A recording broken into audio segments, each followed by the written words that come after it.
అదరగొట్టే కారం రంగు రుచి ఆచి కారం పొడి. ఎప్పుడైనా గంటల తరబడి ట్రాఫిక్ లో ఇరుక్కుపోయి అయ్యో ఆకాశంలో ఎగిరిపోతే ఎంత బాగుండు అని అనుకున్నారా? ఇక కలలు కనడం ఆపేయండి. ఇండియాలో అది నిజమయ్యే రోజులు కూడా దగ్గరలోనే ఉన్నాయి. Yes, AP CM Chandrababu latest vision a taxi. CM ఆలోచన ప్రకారం 2 ఏళ్లలో ఏపీలో డ్రోన్ టాక్సీస్ ఎగరాలి. కానీ ఇక్కడే అసలు ప్రశ్న మొదలవుతుంది. డ్రోన్ టాక్సీల విషయంలో ఇండియాలో చాలా అడ్డంకులు ఉన్నాయి.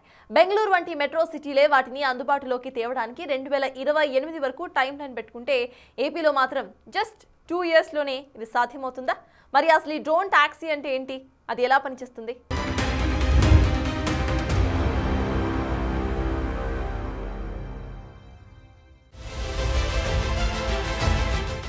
ఏపీలో డ్రోన్ టాక్సీలు 2 ఏళ్ల టార్గెట్ పెట్టిన సీఎం చంద్రబాబు.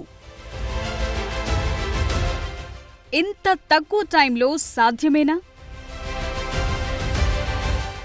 భారత్లో ఎక్కడైనా drone టాక్సీలున్నాయా? Even recently, our Honorable Prime Minister has announced the drone used for Sindoor operation is produced in Kurnool. Next to this. Now all wars will be done through drones. All applications, fertilizer, pesticides, spraying, carrying goods, medicines, all these things are going to operate through drones. Today I announced, within 2 years, we are going to launch drone taxi or drone car. Now roads are important, everybody is getting money, everybody is having cars, but roads are the biggest constraint. You can use airspace also. Just like ATC to regulate flights, we will have DTC, Drone Traffic Controller, to regulate all drones. That also we are thinking now. విన్నారుగా Chandrababu plan. Just 2 years లో drone టాక్సీని తీసుకొస్తామని చెప్తున్నారు. అంతేకాదు flights కోసం ATC ఉన్నట్లే drones కోసం డీటీసీని కూడా సిద్ధం చేస్తామన్నారు. అంటే డ్రోన్ ట్రాఫిక్ కంట్రోలర్ అన్నమాట. ఇదంతా ఏపీలో సాధ్యమేనా? ఎందుకంటే ఇండియాలో డ్రోన్ టాక్సీ టెస్టింగ్ దశలో ఉన్నది కేవలం బెంగళూరు సిటీలో మాత్రమే. అక్కడ 2028 వరకు ఆ సేవలను అందుబాటులోకి తెస్తామని సదరు కంపెనీ చెప్తోంది. అలాంటిది ఏపీలో 2 ఏళ్లలోనే డ్రోన్ టాక్సీలు పాజిబులేనా? విశాఖ వేదికగా జరుగుతున్న సిఐఐ సమిట్ లో ఏపీ సీఎం చంద్రబాబు తన భవిష్యత్ ప్లాన్స్ ను బయటపెట్టారు. అప్పుడు టెక్నాలజీకి నాంది పలికాను, ఇప్పుడు దాన్ని నెక్స్ట్ స్టేజ్ కు తీసుకువెళతానంటున్నారు. సీఎం చంద్రబాబు ప్రకటనే కాదు, డ్రోన్ సిటీ, స్పేస్ సిటీలకు పెట్టుబడుల సదస్సు వేదికగా శంకుస్థాపన కూడా చేశారు. కర్నూలు జిల్లా వార్వకల్లులో డ్రోన్ సిటీని నిర్మించనున్నారు. మొత్తం 300 ఎకరాల్లో డ్రోన్ సిటీ నిర్మాణం జరగనుంది. ఓర్వకల్లు డ్రోన్ సిటీలో టెస్టింగ్ సర్టిఫికేషన్ సెంటర్లు ఏర్పాటు చేస్తారు. ఇక్కడ 25,000 మందికి శిక్షణ ఇచ్చేలా సౌకర్యం కల్పిస్తారు. మరోవైపు తిరుపతి, శ్రీ సత్యసాయి జిల్లాలో స్పేస్ సిటీ ఏర్పాటు కానుంది. 10 సంవత్సరాల్లో 25,000 కోట్ల రూపాయల పెట్టుబడులొస్తాయని అంచనా. 35,000 మందికి ఉపాధి కూడా లభించనుంది. ఆంధ్రప్రదేశ్లో 2 ఏళ్ల టైం లైన్లో డ్రోన్ టాక్సీలను తీసుకురావాలనే సీఎం చంద్రబాబు లక్ష్యం సాధ్యమైనప్పటికీ అనేక అంశాలపై ఆధారపడి ఉంటుంది. బ్రీఫ్ గా చెప్పాలంటే ప్యాసింజర్లను తరలించే పూర్తి స్థాయి వాణిజ్య సేవలు ప్రారంభించడం సవాల్తో కూడుకున్నది. కానీ పైలట్ సేవలు తీసుకురావటం మాత్రం సాధ్యమయ్యే పనని చెప్పొచ్చు. డ్రోన్ టాక్సీలకు directorate general of civil aviation నుండి అనుమతి కావాలి. సర్టిఫికేషన్ కూడా అవసరం పడుతుంది. భారతదేశంలో electric vertical take off and landing వాహనానికి ఇంకా పూర్తి స్థాయి అనుమతైతే లభించలేదు. ఏపీ సర్కార్ కేంద్రంతో కలిసి ఈ ప్రాసెస్ ను స్పీడప్ చేయాల్సి ఉంటుంది. ఏవియేషన్ పార్ట్నర్స్ తో కలిసి త్వరగా అనుమతులు పొందగలిగితే 2 ఏళ్లలో ట్రయల్ రన్ అయితే చేయొచ్చని ఎక్స్పర్ట్స్ చెప్తున్నారు. డ్రోన్ టాక్సీలు నడవాలంటే వాటికి ప్రత్యేకమైన మౌలిక సదుపాయాలు అవసరం ఉంటుంది. ఈ వాహనాలను టేకాఫ్, ల్యాండింగ్ చేయడానికి వర్టిపోర్టులు అవసరం పడతాయి. అంతేకాదు వేగవంతమైన ఎలక్ట్రికల్ ఛార్జింగ్ పాయింట్లు కూడా ఉండాలి. ఏపీ డ్రోన్ హబ్ గా మారటానికి, స్థానిక తయారీని ప్రారంభించడానికి ఈ టైం బాండ్ సాధ్యమే. తయారీ కేంద్రం ఏర్పాటైతే అక్కడి నుండి డ్రోన్ టాక్సీలను ప్రారంభించడం సులభమవుతుంది. చంద్రబాబు నోటి నుంచి డ్రోన్ టాక్సీ అనే మాట రావటంతో ఇప్పుడు దానిపైనే చర్చ మొదలైంది. డ్రోన్ టాక్సీ అనేది ఓ ఎలక్ట్రిక్ ఎయిర్ క్రాఫ్ట్. అది రిమోట్ గా లేదా స్వయంగా పనిచేస్తుంది. డ్రోన్ టాక్సీ సాయంతో ప్రయాణికులను, సరుకులను రవాణా చేస్తుంటారు. డ్రోన్ టాక్సీని electric vertical take off and landing vehicle అని పిలుస్తుంటారు. ఎయిర్ టాక్సీల్లో సాధారణంగా 4 నుండి 18 వరకు చిన్న రోటర్లు లేదంటే ప్రొపెల్లర్లు ఉంటాయి.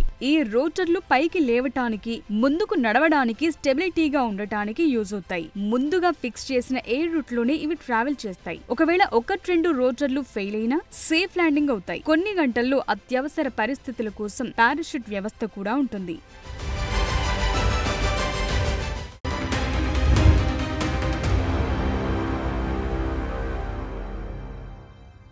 డ్రోన్ టాక్సీల విషయంలో ఇండియా ప్రపంచంతో పోటీ పడుతోంది. డ్రోన్ విప్లవానికి వేదిక అవుతోంది ఇండియా.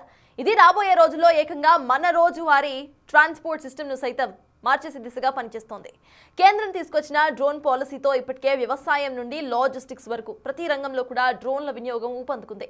కానీ ఇప్పుడు నెక్స్ట్ లెవెల్ టెక్నాలజీకి టైం వచ్చింది. ఇందుకే ఎయిర్ టాక్సీస్ భవిష్యత్ ఏంటి? వాటిని గాల్లో పెట్టడానికి ఉన్న ఆ ఇబ్బందులు ఏంటి?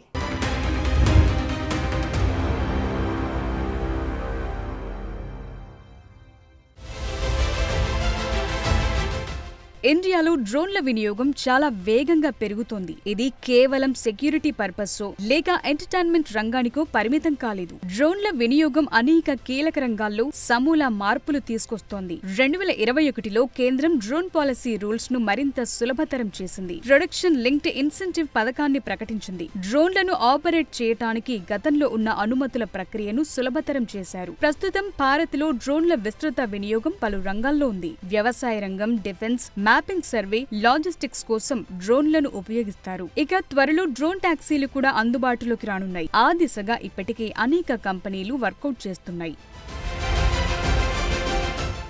బెంగళూరుకు చెందిన స్టార్టప్ అయిన సర్ల ఏవియేషన్ 2028 నాటికి బెంగళూరులో వాణిజ్య సేవను ప్రారంభించాలనే లక్ష్యంతో శూన్య అనే ఎలక్ట్రిక్ ఎయిర్ టాక్సీని అభివృద్ధి చేస్తోంది. ఈ కంపెనీ భారత్ మొబిలిటీ గ్లోబల్ ఎక్స్పోలో ఈ ప్రోటోటైప్ ను ప్రదర్శించింది. ఇది ట్రావెల్ టైమ్ ను గణనీయంగా తగ్గిస్తుంది. ఎయిర్ టాక్సీ 6 ప్రయాణికులను తీసుకెళ్లేలా రూపొందించబడింది. ఈ ఎయిర్ టాక్సీ గంటకు 250 కిలోమీటర్ల వేగంతో ప్రయాణించగలదు. బెంగళూరు అంతర్జాతీయ విమానాశ్రయం నుండి ఎలక్ట్రానిక్ సిటీ వంటి ముఖ్య ప్రాంతాలకు ఈ డ్రోన్ టాక్సీలతో ప్రయాణికులను తరలించడానికి ఈ సంస్థలు ప్లాన్లు చేస్తున్నాయి. ఈ సేవలు అందుబాటులోకి వస్తే పీక్ అవర్స్ లో రోడ్డు మార్గంలో 3 గంటల వరకు పట్టే ప్రయాణ సమయం 19 నిమిషాలు తగ్గుతుందని అంచనా వేశారు. ఈ సేవలు పూర్తి స్థాయిలో అందుబాటులోకి రావటానికి 2 నుండి 3 సంవత్సరాలు పట్టే అవకాశం ఉంది.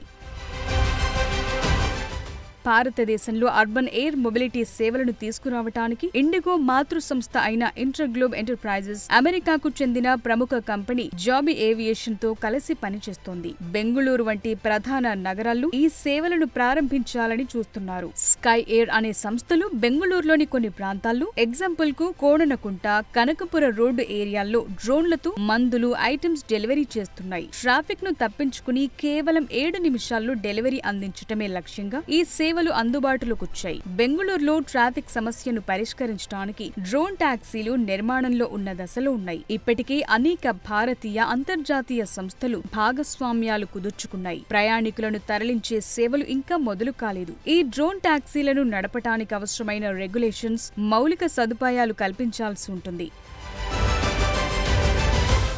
ప్రస్తుతం కొన్ని దేశాల్లో డ్రోన్ టాక్సీలు వాణిజ్యపరంగా పూర్తి స్థాయిలో అందుబాటులో లేనప్పటికీ కొన్ని దేశాల్లో టెస్టులు చేస్తున్నారు. ఎయిర్ టాక్సీల అభివృద్ధిలో చైనా ముందుంది. హిహాంగ్ వంటి సంస్థలు డ్రోన్ టాక్సీలను అభివృద్ధి చేశాయి. వీటికి చైనాలో సర్టిఫికెట్ కూడా లభించింది. కొన్ని ప్రాంతాల్లో పరిమిత సేవలు అందుబాటులో ఉన్నట్లు తెలుస్తోంది. దుబాయ్ వంటి నగరాలు అర్బన్ ఎయిర్ మొబిలిటీ కోసం ప్లాన్డ్ గా పనిచేస్తున్నాయి. త్వరలో డ్రోన్ టాక్సీ సేవలను ప్రారంభించాలని లక్ష్యంగా పెట్టుకున్నాయి. అమెరికా, జర్మనీ, జపాన్, దక్షిణ కొరియా దేశాల్లో కూడా పలు కంపెనీలు డ్రోన్ టాక్సీలను అభివృద్ధి చేస్తున్నాయి. డ్రోన్ టాక్సీలు ఇండియాలో అమల్లోకొచ్చిన వాటి బడ్జెట్ మాత్రం భారీగానే ఉండే ఛాన్స్ లేకపోలేదు. కానీ కాలం గడిచినా కొద్దీ అది కూడా అందరికీ అందుబాటులోకి రావటం మాత్రం ఖాయమనే చెప్పాలి. సో చంద్రబాబు ఆలోచన ప్రకారం ఏపీలో 2 ఏళ్లలో డ్రోన్ టాక్సీలు ఎగురుతాయా లేదా అన్నది చూద్దాం.